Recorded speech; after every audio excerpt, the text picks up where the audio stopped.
extra men on the rush. Ryan steps through it, throws on the run, and Jones with a catch. Jones can make a They were so close. After a touchdown pass from Tom Brady to Danny Amendola and a two-point conversion run from James White, the Atlanta Falcons received a great kickoff from Stephen Gostkowski that pinned them back at the 10-yard line.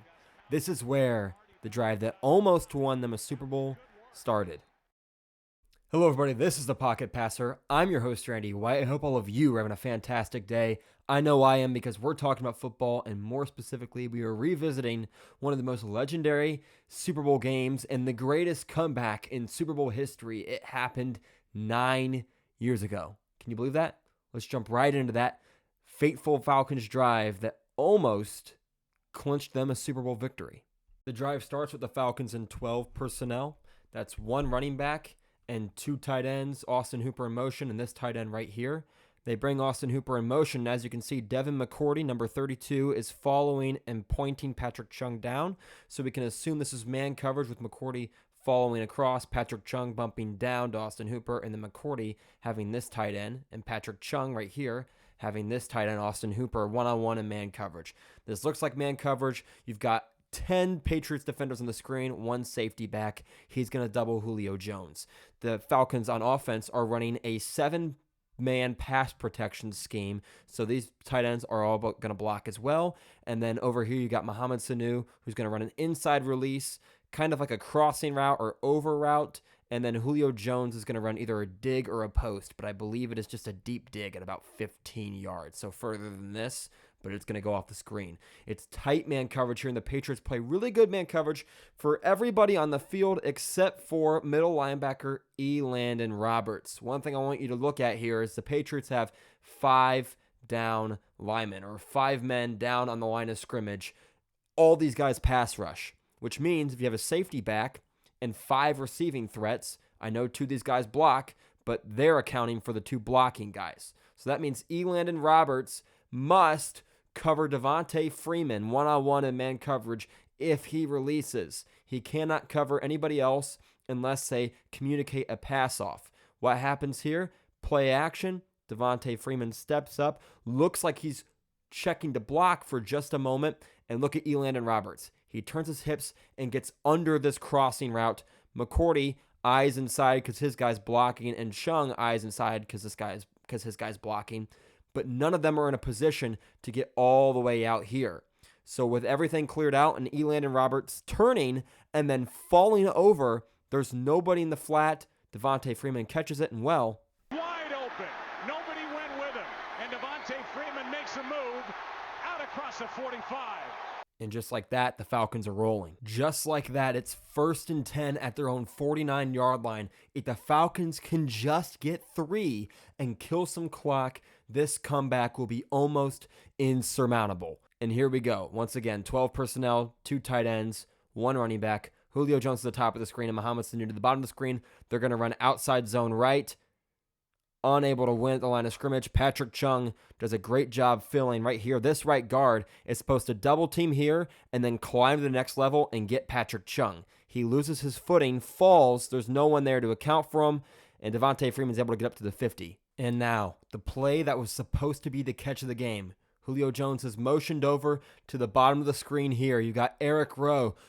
Watch him. He ends up putting out a tremendous rep in man coverage here. It is once again man coverage and a 5-man rush for the New England Patriots. This time they run with a pass rush stunt. Hightower goes outside. He loops inside. They're able to get some pressure on Matt Ryan and flush him out of the pocket. They have 1 safety high, and Julio Jones makes what's supposed to be the catch of the game. Matt Ryan steps up, finds his man as soon as Eric Rowe turns his back, delivers a strike. Julio Jones somehow, some way, grabs it, gets both feet in, and they're in field goal range. I have no idea how Matt Ryan gets this ball in there and how Julio Jones is able to make that catch and keep his feet in bounds and secure the football. I mean, that's unbelievable coverage by Eric Rowe underneath him. And when Matt Ryan broke contain, I thought he was going to run. There was just nowhere to put this football, and yet he finds a spot that only Julio Jones can make a play on. Now on 1st and 10 on the 23-yard line of New England. Again, 4 minutes and 40 seconds left. All the Falcons have to do is maybe get another first down, but run the ball 3 more times. You're going to drain this thing down. You're either going to take off the Patriots timeouts or you're going to run the clock down to 2 minutes and 40 seconds and below that, and then you're going to kick a field goal and take a 2-score lead.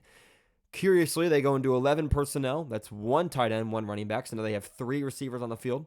They motion Taylor Gabriel across, and now they're going to run what's called a crack toss, where you're going to get a down block here on Logan Ryan, number 26. And the reason I'm calling out 26 Logan Ryan is he makes this play for the Patriots run defense. Watch what he's able to do here. When they get the motion, Logan Ryan is able to shoot inside of this crack block here. He's supposed to get pinned so this left tackle can get out and block outside, but that doesn't happen. He shoots the gap, takes on both blockers, knocks over the pulling left tackle, and completely disrupts the entire blocking scheme. You see number 32 McCourty right there? He's getting blocked by a big old left tackle right here, if not for Logan Ryan's heads-up play to fire out of a cannon and blow this thing up from the start. It's a 1-yard loss. 2nd down and 11 after losing a yard. It is 11 personnel once again, only this time it could be considered 20 personnel with no tight ends on the line of scrimmage and the other tight end basically playing as a fullback in the backfield. So you might want to call this 20 personnel, whichever one you prefer. But out of this, the Patriots, you can see once again they're showing this same look with the defensive lineman 3 down inside and then an outside backer on each side walked up to the line of scrimmage. So showing 5 immediate pass rush threats. This time, they don't rush everybody. They bring the pressure to this side. They stunt inside here. They loop out here. And then he drops into pass coverage and takes Devontae Freeman on this little flat route here. Mohamed Sanu is going to run underneath Julio Jones and run a drive route across. And then Julio Jones is going to run downfield off the screen. He's either running a dig or a corner route, I would imagine, would be his route combination with some kind of like a hitch or something over here by Taylor Gabriel. It gets locked up really effectively in the man coverage by New England, and you can see Matt Ryan is looking over the middle of the field, presumably trying to get the ball to Julio Jones, and by the time he's done looking at Julio and trying to come to a second read, he looks at Taylor Gabriel running his route here, but he's getting pressed to hell. There is nowhere for him to go, so he can't throw the ball over here, and now, bang, Trey Flowers has split the center and the right guard in between this gap, and he is now right in Matt Ryan's face. He tries to scramble, tries to get out of the pocket, and right when you'd think, oh, throw it away now, he's not outside the pocket yet. The best he can do is maybe try to reset his feet and get it over Devontae Freeman's head, but that would have required some really forward thinking that he wasn't ready for with the pressure splitting the A-gap and getting in his face right away, and he gets dropped all the way back at the 35-yard line. Disastrous play and big-time play by Trey Flowers. Now the Falcons forced to pass in a situation where they need to make this field goal easier for their kicker, Matt Bryant. 5-man rush from New England. Once again, Matt Ryan executes the out pass to Mohamed Sanu, and they pick up a good chunk of 9 to make this field goal very doable. One problem. Holding, number 70 offense, 10-yard penalty, replay 3rd down. Jake Matthews commits the hold on Chris Long. It is a clear and obvious holding penalty. It's the right call, and it's a disaster. After a sequence of disastrous events, it is 3rd and 33 on the 45-yard line. They are out of field goal range. They try to throw the same outbreaker, this time to Taylor Gabriel.